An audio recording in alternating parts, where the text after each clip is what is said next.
Hello. হ্যাঁ ma'am, আপনি কোথায়? আপনি কি সব স্বাস্থ্য সবার সচেতন করতেছেন? হ্যাঁ হ্যাঁ, আমি তো ভোরবেলায় বের হয়ে গেছি শহর থেকে। এখন আমি পল্লীতে ঢুকে পড়ছি। ঢুকে সব এগুলো আগে দেখা উচিত। শহরের মানুষ তো কম বেশি ভালো সচেতন আছে থাকে। এক সপ্তাহ পর হইলেও গোসল করবে, এই জন্য আমি পল্লীতে ঢুকে পড়ছি যে ওরা তো না বুঝ ওইভাবে মাসকে মাস পড়ে থাকবে, ওদের বেশি ক্ষতি হবে। এই জন্য আমি কষ্ট হইলেও পল্লীতে চলে আসছি। তোমরা কোথায় আছো? কি বলেন ম্যাম, আমরা তো শহরেই আছি ম্যাম। আপনি এই ঠান্ডায় পল্লীতে চলে গেছেন? আপনি এত কাজ করতেছেন?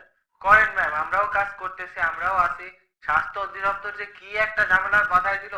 এখন এই জনজনে যে এরকম খুঁজে পারা যায় যে কে গোসল করছে কে গোসল করেনি। এখন মাথায় রাখতে হবে, কারণ এটা একটা আমাদের টিমের বড় দায়িত্ব, ঠিক আছে? এগুলা অবহেলা করা যাবে না। তোমরা শহরে সব অলিগলি কোনো বাড়ি যাইতে বাকি রেখো না, যতটুক সময় পাও টাইমের ভিতর।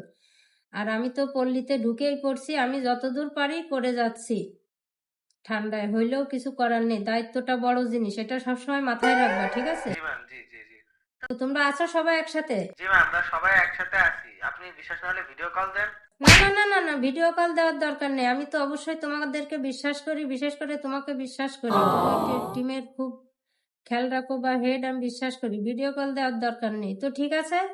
থাকো, হ্যাঁ। আমি তো অনেক ভিতরে ঢুকে পড়ছি, নেটে হয়তো সমস্যা হবে, কথা বলতে প্রবলেম হবে, ঠিক আছে? জি ম্যাম, ঠিক আছে ম্যাম। আচ্ছা ঠিক আছে, আল্লাহ হাফেজ। ঠান্ডায় মানুষ বাঁচতেছে না এখন। চাকরি বড় না জীবন বড়?